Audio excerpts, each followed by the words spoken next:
Good morning. कक्षा 12वीं के मेरे प्यारे बच्चों, आप सबको शिवरात्रि के पावन पर्व की ढेरों बधाइयाँ। आज 19 फरवरी है, means your exam is knocking at the door. कुछ ही दिन शेष बचे हैं आपके एग्ज़ाम के लिए, और आप में से कई बच्चे परीक्षा को लेकर के बहुत भयभीत हैं, क्योंकि जो अंग्रेजी विषय है बहुत डिफ़िकल्ट भी लगता है बच्चों को। हालांकि डिफ़िकल्ट नहीं है, practice makes a man perfect, है ना। English is a second language, but आपको थोड़ा सा भी ना तो डरने की ज़रूरत है, ना स्ट्रेस में आने की ज़रूरत है।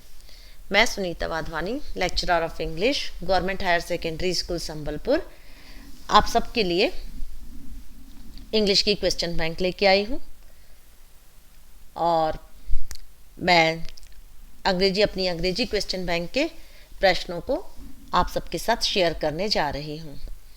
मेरी क्वेश्चन बैंक ब्लूप्रिंट पर आधारित है।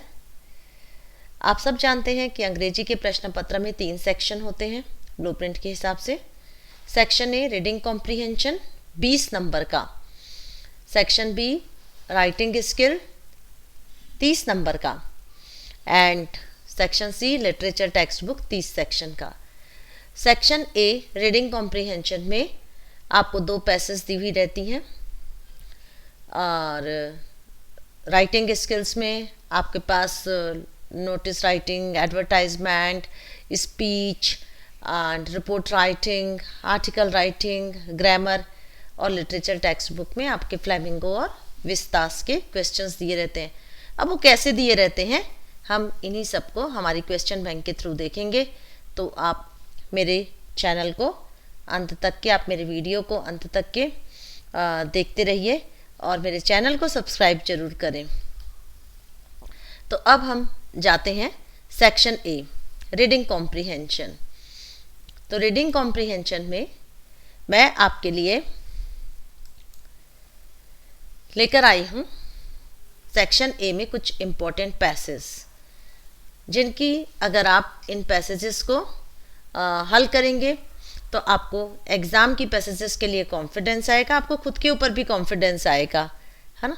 तो हम शुरू करते हैं सेक्शन ए रीडिंग कॉम्प्रीहेंशन।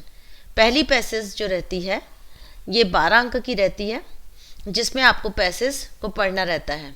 और पैसेज को सॉल्व करने की बच्चों एक ट्रिक बता रही हूँ मैं। आप सबसे पहले ना पैसेज के क्वेश्चन को पढ़ लिया कीजिए, फिर उसके बाद क्वेश्चंस को 2-3 बार आप जब पढ़ लेंगे और पैसेज को पढ़ेंगे तो आपका टाइम बचेगा। और ये एक बहुत आसान ट्रिक है, तो मैं आपको बता रही हूँ, आप ऐसा ही करेंगे। यह है passage number 1, role of friends पर है।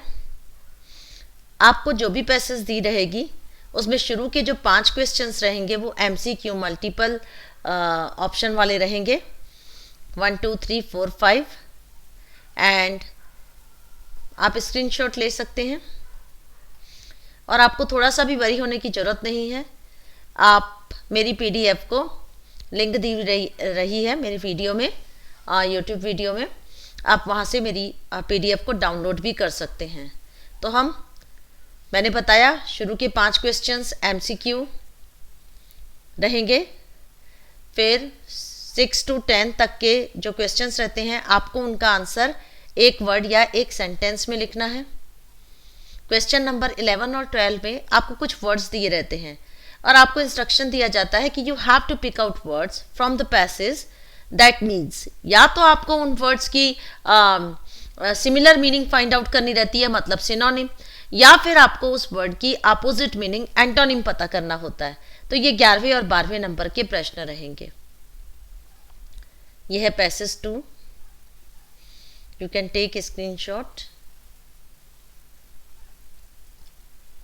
1 to 5 मल्टीपल ऑप्शन क्वेश्चंस, इसमें हालांकि मैंने 1 to 4 दिया है, and 5 to 10 1 word or 1 sentence, you have to write answer in 1 word or in 1 sentence, and in question number 11 and 12 आपको वर्ड्स दिए हुए हैं, and you have to find the meaning of these words.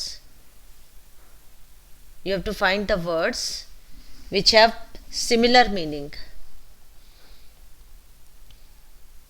आपको इन दोनों words के जो 11 और 12 में जो वर्ड्स दिए रहते हैं उनका सिनोनिम या एंटोनिम फाइंड आउट करना रहता है. ये पैसेज 3 है. पैसेज 3 में जो पैसेज दी हुई है ये आपके 2020 के क्वेश्चन पेपर में दी गई है. और बच्चों, अगर आप परीक्षा की तैयारी अच्छे से करना चाहते हैं तो उसमें एक बिंदु रहता है कि आप पिछले साल के प्रश्न पत्रों को अच्छे से हल करें. तो ये 2020 की एक पैसेज है, IMP है. 1 to 5 MCQ, 5 to 10 1 word और 1 sentence, एंड 11-12 में आपको क्या निकालना है? You have to pick out the words in the passage with similar meaning as, and you have been given 2 words. तो मैंने यहाँ पर आपको 4 पैसेज दी हुई हैं आपकी प्रैक्टिस के लिए. चौथी पैसेज वेरी वेरी IMP है.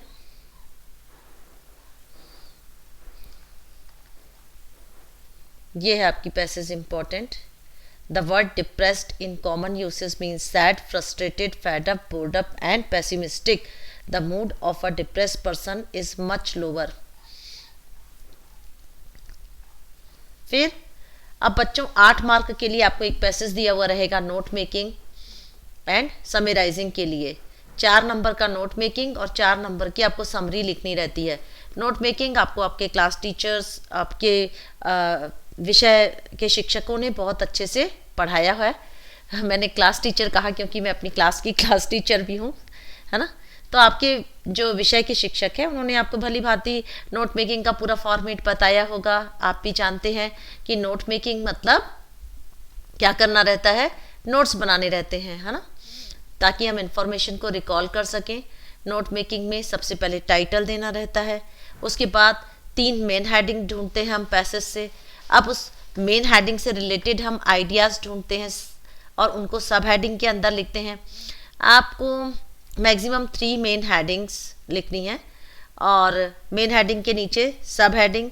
कई बच्चे सब हेडिंग के नीचे भी सब हेडिंग लिखते हैं. पर जब भी आप नोट मेकिंग करेंगे तो आपको इंस्ट्रक्शन बताया गया हुआ रहता है कि आपको कंप्लीट सेंटेंस में इंफॉर्मेशन को नहीं लिखना है. आपको फ्रेजेस यूज़ करने हैं, है ना. नॉट ग्रामेटिकली करेक्ट सेंटेंस आपको यूज नहीं करना है. जैसे मैं बच्चों एक एग्जांपल दे रही हूँ. अगर मैं बोल रही हूँ कि lion is the king of forest, अब आप इसको शॉर्ट में कैसे लिखेंगे? Lion king of forest. अब आप फॉरेस्ट भी अगर लिखना नहीं चाहते हैं तो आप लिख दीजिए FST. इसको कहेंगे एब्रीविएशन. जैसे ना लैबोरेटरी का लैब होता है, डॉक्टर का DR होता है, एजुकेशन का EDU होता है. तो आपको जब भी आप नोट मेकिंग बनाएंगे तो कम से कम जो 5 वर्ड हैं उनको एब्रीविएशन फॉर्म में लिखेंगे. 1 नंबर टाइटल के लिए मिल गया, 2 नंबर आपको मेन हेडिंग और सब हेडिंग. आप देखेंगे मेन हेडिंग के नीचे, सब हेडिंग के नीचे, और की टू एब्रीविएशन बनाएंगे. आपने जो 5 वर्ड को एब्रीविएशन फॉर्म में लिखा है आप उसको की में मेंशन करेंगे कि आपने इंग्लिश के लिए ENG लिखा है, ऐसा सर्वेंट के लिए SVT लिखा है. तो की टू एब्रीविएशन में 1 मार्क्स मिल जाएगा. अब समरी लिखनी है 4 नंबर. समरी में आपको जो आपने नोट्स बनाए हैं मेन हेडिंग और सब हेडिंग, आप उनको जरूर यूज करते हुए अपनी समरी को लिखेंगे. पैसेज 2 स्कीपिंग ब्रेकफास्ट पर है, IMP है. Passage 3 real press, very very IMP. Passage number 4 speech is a great blessing, this is also very IMP. और नोट मेकिंग और समराइजिंग के क्वेश्चंस दिए रहते हैं क्वेश्चन नंबर 13 और क्वेश्चन नंबर 14 में. क्वेश्चन नंबर 13 में on the basis of your reading of the above passage make notes on it using headings and sub headings, use recognizable abbreviations wherever necessary, write a summary of the passage. 14 number question में रहता है कि आपको इसकी summary लिखनी रहती है, not more than 80 words. And देखो आपको मेंशन किया है using notes made and also suggest a suitable title भी आपको देना है. बच्चों आप छोड़िएगा नहीं, क्योंकि आप छोड़ देते हैं तो मार्क्स 0 मिलता है, लेकिन अगर आप कुछ ना कुछ लिखते हैं तो मार्क्स तो मिलता है आपको, है ना. तो छोड़ना नहीं है बच्चों, है ना. और आपको जिस भी पैसेज का आंसर चाहिए आप कमेंट बॉक्स में लिखिए और मेरे चैनल को सब्सक्राइब जरूर करें तब जाके मैं आपको जब आंसर भेजूं तो आपको तुरंत मिल जाए। टाइम वेस्ट नहीं होना चाहिए, time is precious. Section B writing skill 30 marks का, जिसमें 4 नंबर की नोटिस राइटिंग है। नोटिस में आपको लास्ट एंड फाउंड नोटिस पर फोकस करना है एंड एडवर्टाइजमेंट में भी लास्ट एंड फाउंड पर। नोटिस का फॉर्मेट आप सब जानते हैं। सबसे पहले उस ऑर्गेनाइजेशन या इंस्टीट्यूशन का नाम लिखते हैं हम जो नोटिस को इश्यू करता है। उसके just below you have to mention notice, you have to write notice, NOTICE notice. लेकिन नोटिस लिखने के लिए ऐसा नहीं लिखना है NOTICE जैसे मैंने लिखा है, फर्स्ट लेटर कैपिटल और स्मॉल। आपको जो 6 लेटर है नोटिस के वो क्या होने चाहिए बच्चों, कैपिटल में होना चाहिए। और उसके बाद आपको क्या लिखना पड़ेगा, डेट। अब नोटिस की जब बॉडी बनानी है तो ये WH questions, why, where, when, है ना। नोटिस किसके लिए है, फॉर हुम, किसको कांटेक्ट करना है।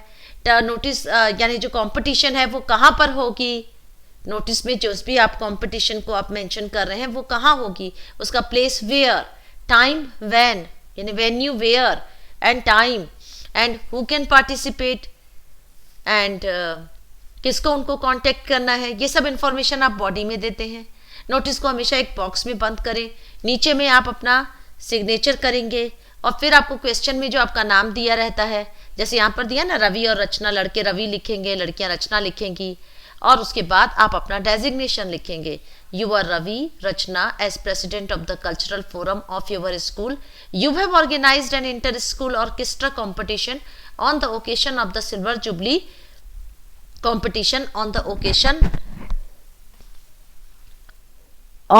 occasion of the silver jubilee celebration of your school। बेटा डबल लिखवा गया है, on the occasion of the silver jubilee competition, है ना, डबल बार हो गया है।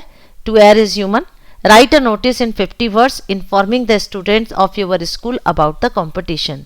Advertisement में भी आपको लास्ट एंड फाउंड पर फोकस करना है। नोटिस में भी मैंने बताया ना कि आइदर यू हैव लास्ट और found wrist watch, wallet, your compost box, your bag. In advertisement also either you have lost your library card और योर हैंड बैग। तो ये 4 नंबर का नोटिस या एडवर्टाइजमेंट। 6 नंबर का लेटर राइटिंग हो जाएगा। Letter writing में फॉर्मल और इनफॉर्मल लेटर रहते हैं।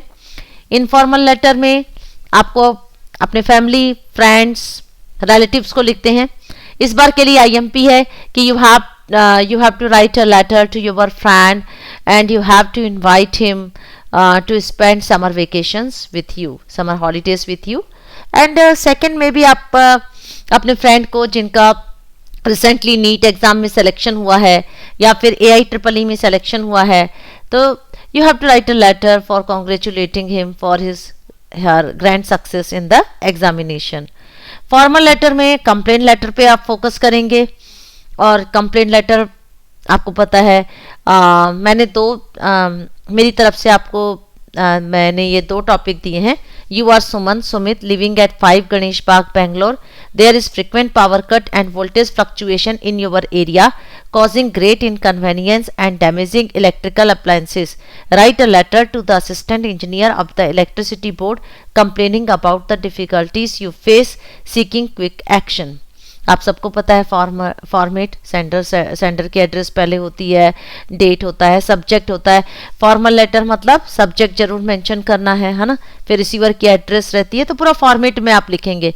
सेकंड मैंने दिया है write a letter to the commissioner of the Chennai corporation complaining about the poor sanitary conditions and mosquito menace in your locality। बच्चों आपको जिस भी क्वेश्चन का आंसर चाहिए प्लीज बेझिझक विदाउट एनी हेजिटेशन आप कमेंट बॉक्स में लिखें। आर्टिकल राइटिंग 10 मार्क्स का। आर्टिकल राइटिंग का भी आपको फॉर्मेट बनाना है। मैंने 2 बहुत इंपॉर्टेंट आर्टिकल राइटिंग है मेरे हिसाब से, environmental pollution and yoga a way of life और importance of yoga for students. तो सबसे पहले आर्टिकल राइटिंग में भी बेटा हेडिंग टाइटल रहता है, फिर बाय लाइन रहती है। बाय लाइन में आपको यानी आपको बता दिया जाता है कि आप कौन हो और आपको कौन से पेपर के लिए लिखना है। तो अगर नाम नहीं दिया है तो अब आप क्या करोगे, बाय लाइन तो लिखना है, और अपना नाम और रोल नंबर तो पेपर में लिखना मना होता है, तो आप लिखेंगे बाई XYZ, है ना। और फिर आपको बॉडी बनानी है जिसमें आपको article writing is different from ऐसे राइटिंग। आप ऐसे की तरह ना तो इंट्रोडक्शन और ये वो सब नहीं करेंगे, आपको 3 या 4 पैराग्राफ में लिखना है। 150 से 150 शब्दों में आर्टिकल राइटिंग होता है, आपको 3-4 पैराग्राफ लिखना है। पहला पैराग्राफ इंट्रोडक्टरी रहेगा, दूसरे पैराग्राफ में आप कुछ डिटेल्स बताएंगे और तीसरा या चौथे पैराग्राफ पर आपका कंक्लूडिंग पैराग्राफ रहेगा, आपको कंक्लूड कर देना है ना। आपको अपने ओन वर्ड्स में लिखना है और मार्क्स आपको पक्का करना है। तो ये 2 टॉपिक की आप तैयारी कर ली। फिर अब 20 नंबर तो यहाँ हो गए, अब 10 नंबर का ग्रामर। ग्रामर ही तो बच्चों को डराता है ना। All we have to fear is the fear itself. Deep water में सुना है ना रूजवेल्ट की कोटेशन, है ना। तो बच्चों डरो नहीं, है ना। वाधवानी मैडम आपके साथ है। तो do as directed. Do as directed का मतलब यही रहता है कि आपको एक सेंटेंस दिया रहता है और ब्रैकेट में कुछ लिखा रहता है, और अब ये हो सकता है कि सेंटेंस को ट्रांसफॉर्म करो, नेगेटिव करो, इंट्रोगेटिव करो, या फिर आपको बोल देता है कि इसका टेंस चेंज करो, प्रेजेंट परफेक्ट में है तो सिंपल पास्ट कर दो। ऐसा रहता है क्वेश्चंस। अब यहाँ पर जो मैंने आपके लिए दिए हैं, underline the finite verb and circle the non finite verb. अब ये फाइनाइट वर्ब क्या है? Tense denoting verb, tense indicating verb. वो वर्ब जो किसी सेंटेंस का टेंस बताती है वो फाइनाइट है। और नॉन फाइनाइट वर्ब क्या होती है? 3 टाइप की, इन्फिनेटिव, जीरेंट, पार्टिसिपल। इसका ये सब्जेक्ट के अकॉर्डिंग अपना फॉर्म चेंज नहीं करती। यहाँ देखिए, barking dogs seldom bite. Barking dogs, which dogs? Barking dogs. जो बादल गरजते हैं वो बरसते नहीं, भौंकने वाले कुत्ते कभी काटते नहीं। तो बार्किंग आपकी नॉन फाइनाइट वर्ब है, आपको इसको गोला करना है। Seldom bite, tense bite tense बता रही है, सिंपल प्रेजेंट टेंस, इसको अंडरलाइन कीजिए। I saw the thief stealing in the house. Saw finite verb है, अंडरलाइन करेंगे।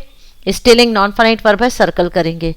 Question tag, nothing is difficult in question tag. Question tag तो आप सबके क्या होगा? बाएं हाथ का काम, है ना। I am a teacher, child's play है ये आपके लिए। आई एम अ टीचर आपको दिया हुआ है। आप सब जानते हो कि स्टेटमेंट पॉजिटिव है तो नेगेटिव क्वेश्चन टैग होगा, स्टेटमेंट नेगेटिव है तो पॉजिटिव क्वेश्चन टैग होगा, है ना। लेकिन आपको ये भी ध्यान रखना रहता है, कई बार सेंटेंस में ना कुछ एडवर्ब्स डाल देते हैं, negative, never, hardly, rarely, बेयरली, without. अब अगर ये एडवर्ब सेंटेंसेस में यूज हो गए ना तो बच्चों वो स्टेटमेंट नेगेटिव हो गया है, यानी अब आपको टैग पॉजिटिव लिखना है। आप जानते हो टैग क्वेश्चन में क्या यूज करते हैं? कॉन्ट्रैक्टेड फॉर्म यूज करते हैं। हेल्पिंग वर्ब दिया रहता है तो बहुत आसान, हेल्पिंग वर्ब नहीं दिया है तो base form of the verb को देखना है। Without S, do, S, does, and second form of the verb में didn't. I am a teacher, amn't I नहीं करना, aren't I. I am taking online class, aren't I. I am not dancing, am I. Ravi never speaks the truth. ये तो वही हुआ ना जो मैं बता रही थी, नेवर मतलब कभी नहीं, नेगेटिव। स्पीक्स मतलब डज, डजंट ही नहीं करके आना बच्चों, डज ही करना। ओके। अब neither nor, neither nor, remove to use so that, और क्या बोलते हैं, वॉइस, और no sooner, as soon as, no sooner than पर मेरे यूट्यूब वीडियो हैं। अगर आपने मेरे चैनल को सब्सक्राइब किया होगा तो मेरे सारे वीडियो आप पर पहुंच जाएंगे और आपकी परीक्षा की तैयारी आसानी से हो पाएगी। नीदर नॉर में आपको 2 सिंपल सेंटेंस दिए रहेंगे और आपको उनको कंबाइन करके कंपाउंड सेंटेंस में चेंज करना होगा। देखो जैसे यहां पर दिया है, she is not beautiful, she is not intelligent, मैं नीदर नॉर से जोड़ूंगी, she is neither beautiful nor intelligent. He doesn't attend the class regularly, he doesn't learn his lesson either. He neither attends the class regularly. Attends क्यों किया? क्योंकि does not था बच्चों। He neither attends the class regularly nor learns his lesson. फिर आपको unless और if, या तो आपको if की जगह पर unless यूज करना रहेगा या unless की जगह पर if यूज करना रहेगा। डरने की जरूरत नहीं है, ये भी बहुत सिंपल रहता है बच्चों। जैसे दिया है अनलेस आई एम इनवाइटेड, आपको पता होना चाहिए अनलेस का मतलब होता है यदि नहीं, नेगेटिव है, और इफ का मतलब यदि। Unless I am invited I will not go to the party. भाई कौन जाएगा? जब मैं इनवाइटेड नहीं हूं तो मैं पार्टी में क्यों जाऊंगी? अनलेस को आप हटाएंगे तो इफ लिखेंगे। अब सब्जेक्ट के बाद आप सब्जेक्ट के साथ नॉट लगाएंगे। हेल्पिंग वर्ब है, यहाँ पर जैसे हेल्पिंग वर्ब है एम, तो मैंने कर दिया if I am not invited I will not go to the party. But अगर हेल्पिंग वर्ब नहीं है तो मुझे फिर देखना पड़ेगा base form of the verb को। Base form of the verb में एस ई एस नहीं है तो मैं सब्जेक्ट के बाद डोंट यूज करूंगी, और अगर एस ई एस है तो मैं डज नॉट यूज करूंगी। Unless you come in time, देखो एस ई एस नहीं लगा है। If you don't come in time you will be marked absent. If you have money, you can buy anything. अब मुझे इसकी जगह unless लगाना है। Unless you have money, unless होने से तो हो गया कि यदि मेरे पास पैसा नहीं होगा तुम्हारे पास तो you can buy anything, नहीं, you can't buy anything. तो बच्चों ध्यान रखना है, वॉइस चेंज करना है। वॉइस के आप 3 बेसिक रूल जानते हैं, सब्जेक्ट को ऑब्जेक्ट, ऑब्जेक्ट को subject, use of preposition by and third form of the verb is use before by. हाँ, वॉइस बहुत आसान है, इंपरेटिव सेंटेंसेस पर भी आता है। यू नो हिम पहला दिया हुआ है, बच्चे कर देते हैं ही is known by you.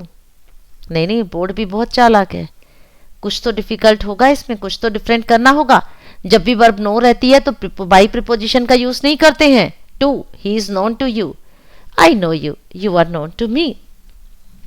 Imperative sentence बहुत आसान होते हैं, उनमें ऑब्जेक्ट को देखना चाहिए है don't waste your time. Waste what? Your time. तो ये लेट से भी बनेगा, let your time not be wasted. Don't waste your time आप लोगों को क्या लग रहा है? ये एक सलाह है, तो you are advised not to waste your time. Don't pluck flowers, फूल मत तोड़ो, ये तो एक मनाही, एक ऑर्डर लग रहा है। Let flowers not be plucked, या नहीं समझ में आ रहा है, you are asked not to pluck flowers. Order लग रहा है तो you are ordered not to pluck flowers. Respect your elders, ये भी मुझे भी एक सलाह लग रही है, लेकिन respect whom? Your elders. Let your elders be respected, you are advised to respect your elders. Voice आपको 2 सेंटेंस दिए रहेंगे आपके क्वेश्चन पेपर में, नरेशन भी 2 या 3 रहेंगे। आप सबको रूल पता है, नरेशन के भी 5 बेसिक रूल्स हैं, omission of comma, use of that, change of pronoun, change of tense, change of adverb, है ना। और रिपोर्टिंग वर्ब को आप देखते हैं, सही रहती है तो टेंस चेंज करते हैं, आपको सबको टेंस के रूल्स पता हैं। लेकिन यहाँ पर जो मेरा पहला क्वेश्चन लिखा है इसमें टेंस चेंज नहीं होगा, क्योंकि रिपोर्टेड स्पीच में यूनिवर्सल ट्रुथ है। Universal truth, general fact, proverb, no tense change. Galileo said that the earth revolves around the sun. Bhole Baba से प्रेयर करना कि आपके में यूनिवर्सल ट्रुथ या प्रोवर्ब ही आए। Teacher said honesty is the best policy, proverb the teacher said that honesty is the best policy. To का use करना है। जिस भी सेंटेंस में TOO एडजेक्टिव के आगे है और टू इन्फिनेटिव का यूज हुआ है तो वो सेंटेंस सिंपल सेंटेंस होता है, नॉन फाइनाइट क्लास होता है, और वो सेंटेंस नेगेटिव होता है। जैसे मैं आपको एक एग्जांपल बता रही हूँ, I am too busy to go anywhere, मतलब मैं इतनी व्यस्त हूँ कि मैं कहीं नहीं जा सकती। The problem is too difficult to solve, problem इतना डिफिकल्ट है कि हल नहीं हो सकता। तो जब भी आपको टू से यूज करना है तो ये जो आपको 2 सेंटेंस दिए हुए हैं आप उसके वेरी और सो को हटा देंगे। वेरी और सो को हटा के आप TOO लगाएंगे। शी इज टू प्राउड, अब दैट लिखेंगे नहीं लिखेंगे, है ना। शी इज टू प्राउड, ये शी विल नॉट बैग ये हट जाएगा। आपकी वर्ब है बेग, बेग के आगे TOO लगाएंगे। She is too proud to beg for her livelihood. My mother is so weak that she can not cook, ये कॉम्प्लेक्स सेंटेंस है, मैं सो को हटा के TOO कर दूंगी। My mother is too weak that she can not हट जाएगा, जैसे इधर शी विल नॉट हट गया था। वहां पर वर्ब बेग थी, मैंने उसके आगे टू लगा दिया, उसको इन्फिनेटिव में चेंज कर दिया। यहाँ पर भी मैं कुक के आगे टू लगा दूंगी। बच्चों मेरे यूट्यूब वीडियो को जरूर देखना, इस पर बना हुआ है। फिर एडजेक्टिव क्लास, विशेषण उपवाक्य, है ना। आपको पता है कॉम्प्लेक्स सेंटेंस को कहते हैं मिश्र वाक्य। ये 3 प्रकार का होता है, noun class, adjective class and adverbial clause. If unless adverbial clause था। एडजेक्टिव क्लास में जब भी हम लोग यूज करते हैं 2 सिंपल सेंटेंस को एडजेक्टिव क्लास में चेंज करते हैं तो हम रिलेटिव प्रोनाउन का यूज करते हैं। आप सब जानते हैं हु, हुम, हुज, वेयर, प्लेस के लिए, व्हेन टाइम के लिए, वाई रीज़न के लिए, और आप सबको पता है हु कब आता है, हु पीपल के लिए, विच और that non living things animals के लिए। आप यहाँ देखिए, I found the book, I lost it yesterday. It किसके लिए आया? बुक के लिए। I found the book which I lost yesterday, मुझे किताब मिल गई जो मैंने कल गुमा दी थी। तो हो सकता है आपको 2 सेंटेंस दिए हुए हैं और आप उनको जोड़ करके मिश्र वाक्य में परिवर्तित करें एडजेक्टिव क्लास में, और या तो आपको एक सेंटेंस दिया रहता है बच्चों। एक सेंटेंस मतलब ये देखो, ये दिया हुआ है, healthy persons do not need doctors, स्वस्थ व्यक्तियों को डॉक्टर की जरूरत नहीं होती। बाबा क्यों जरूरत होगी जब वो स्वस्थ हैं तो? अब मैं आपको अगर इसको हिंदी में बोलूंगी, बच्चों बदलो मिश्र वाक्य में, फटाफट बदल दोगे। व्यक्ति जो स्वस्थ होते हैं उन्हें डॉक्टर की जरूरत नहीं होती। वही काम इंग्लिश में करो ना, persons who are healthy do not need doctors. Hard working students always get success, मेहनती छात्रों को हमेशा सफलता मिलती है। फटाफट बोलोगे हिंदी में, जो छात्र मेहनती होते हैं उन्हें सफलता जरूर मिलती है, हमेशा सफलता मिलती है। तो students who are hard working always get success. As soon as, no sooner than पक्का दिया रहेगा आपके क्वेश्चन पेपर में, और आपको या तो नो सूनर की जगह पर एज सुन एज का यूज करना है या एज सुन एज की जगह पर नो सूनर देन का। और इसमें भी बच्चों आपको base form of the verb देखना रहता है। जैसे मैं आपको यहाँ पर बता रही हूँ, no sooner does the sun rise than the darkness disappears. No sooner के बाद डज लिखा है, आप पहले नो सूनर को हटा के एज सुन एज कीजिए। डज है तो ये जो सन के बाद जो वर्ब है इसमें एस लगा दीजिए। एस नहीं लगा रहता तो आप कुछ नहीं करते, और अगर डिड दिया रहेगा तो आप उसको सेकेंड फॉर्म में कर दो। तो as soon as the sun rises, than को हटा दो और कॉमा लगाओ, द डार्कनेस डिसअपियर्स। जैसे मैं बोल ना, no sooner do I see the gupchups my mouth begins to water, मैं गुपचुप को देखती नहीं हूं कि मेरे मुंह में पानी आने लग जाता है। As soon as I see the gupchups my mouth begins to water. No sooner did I close the door than somebody started knocking on it.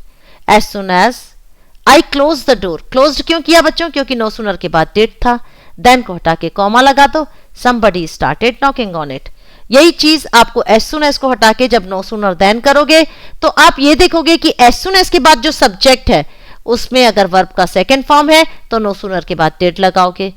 अगर सब्जेक्ट के बाद वर्ब में एस ई एस लगा है तो नो सूनर के बाद does लगाओगे, और अगर सब्जेक्ट के बाद base form of the verb without S E S है तो आप नो सूनर के बाद डू लगाओगे।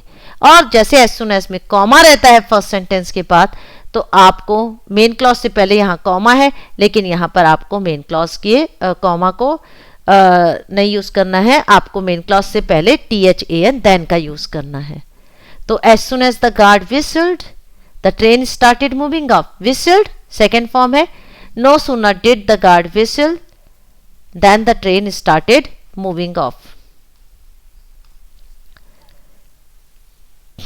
as soon as he saw me है बच्चों, है he came to me। अब आपका section C literature text book, आपकी कितनी टेक्स्ट बुक है बताओ तो? 2, एक फ्लेमिंगो मेन टेक्स्ट बुक और vistas supplementary text book. Flamingo main है तो इससे आपको 20 अंक का आएगा, जिसमें से 8 अंक के लिए आपको 2 एक्सट्रैक्ट दिए रहेंगे। 4 नंबर का एक्सट्रैक्ट आपके प्रोस के लेसन से रहेगा। प्रोस के लेसन आप पता है आपको 8 हैं, the last lesson, last spring, deep water, the rat trap, Indigo. बस आपको इन्हीं 5 लेसन को देखना है। एक्सट्रैक्ट जो आएंगे नहीं 5 लेसन से आएंगे, भूल जाओ आप पोएट एंड पैनकेक को और इंटरव्यू को, द इंटरव्यू को और गोइंग प्लेसेस को। सिर्फ इन्हीं शुरू के 5 लेसन के एक्सट्रैक्ट की प्रैक्टिस करिए। और ये जो एक्सट्रैक्ट दिए रहते हैं तीनों सेट में अलग अलग रहते हैं। सेट ए में लास्ट लेसन से है तो सेट बी में आपका लास्ट स्प्रिंग से रहेगा, तो फिर सेट सी में इंडिगो रहेगा। तो मैंने यहाँ पर आपको 2-3 एक्सट्रैक्ट दिए हैं। पहला एक्सट्रैक्ट मैंने इंडिगो से दिया है, राजकुमार शुक्ला वाला जो आपका लेसन है, आपको राजकुमार शुक्ला उससे समझ में आ जाएगा। एक्सट्रैक्ट बेस्ड में भी एक क्वेश्चन कॉमन रहता है कि आप इस लेसन का नाम बताओ, कौन से लेसन से ये एक्सट्रैक्ट है और उसके लेखक का नाम बताओ। और ये एक्सट्रैक्ट बेस्ड क्वेश्चन 19, 20, 21, 22 रहेंगे। ठीक है, मैंने यहाँ पर एक्सट्रैक्ट 2 लास्ट स्प्रिंग से लिया है, 3 वाला भी लास्ट स्प्रिंग। लास्ट लेसन बच्चों इंपॉर्टेंट है, उसका मैं अलग से यूट्यूब वीडियो बनाऊंगी, So please do subscribe my channel. Question extract 5 deep water से है। फिर आपका पोइट्री पैसेजेस यानी पोइट्री से एक्सट्रैक्ट दिए रहेंगे। आपकी 3 पोएम बहुत इंपॉर्टेंट है। A thing of beauty, an elementary English classroom in a slum, an elementary classroom in a slum,